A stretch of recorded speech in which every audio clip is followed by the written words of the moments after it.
welcome us back to the YouTube channel here for the next episode and the penultimate episode of the Mandalorian Season 3. This being episode 7. Hope you're all enjoying the show.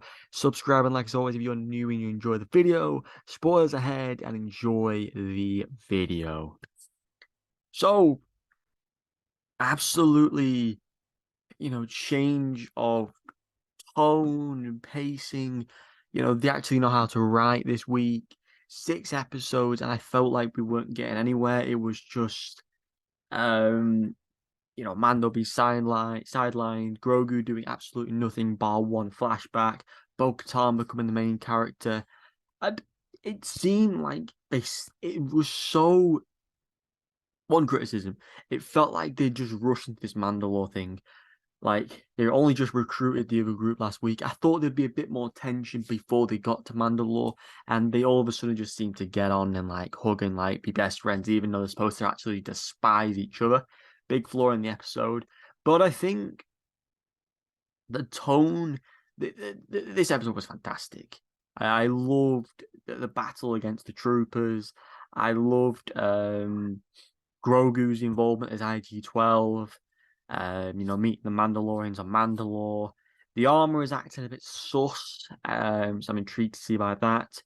The death of the huge ass Mandalorian was one of my favorite scenes from the Mandalorian show.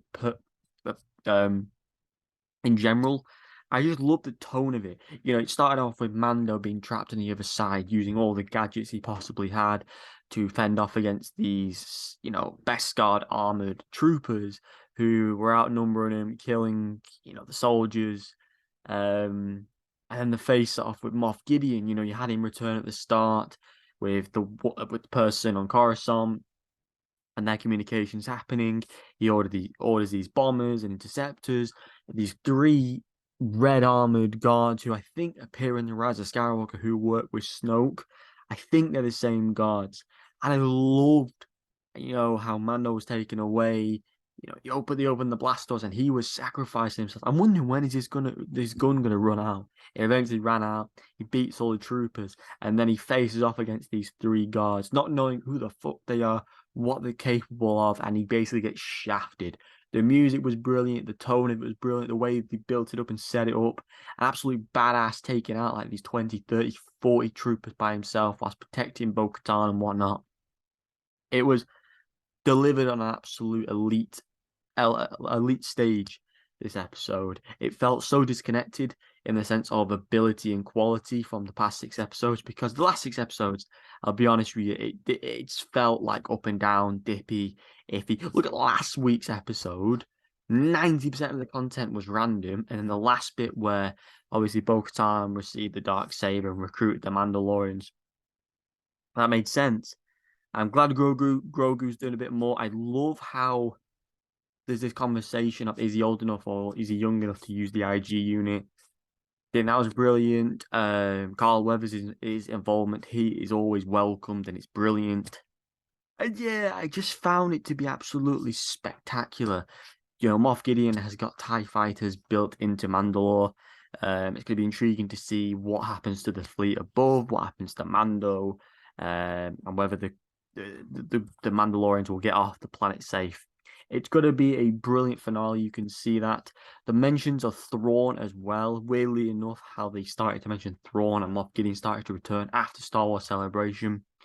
Really well crafted and well put together. I'm very excited for the future of Star Wars after this episode. But again, it can't keep dipping. Mando was a main character this week. Bo-Katan was a main character. Mando has been a side character since like episode 3. He did his revival of the Mandalorian storyline where he became one with his mask again, and then he was basically sidelined by Bo-Katan, who's trying to prove something. Don't get me wrong, she's a brilliant character. I get it's about more than just Mando, but don't call a show The Mandalorian if it's gonna have nothing really to do with him. People are trying to like, oh, it's not like that, but it is bad. It is bad. Don't just get your ginormous fist from Dave Filoni's ass. Filoni can make mistakes, and you're not gonna enjoy every episode. That's fact. But this episode was fantastic and one of the strongest Mandalorian episodes to date. So yeah, I'm very intrigued to see how they wrap things up.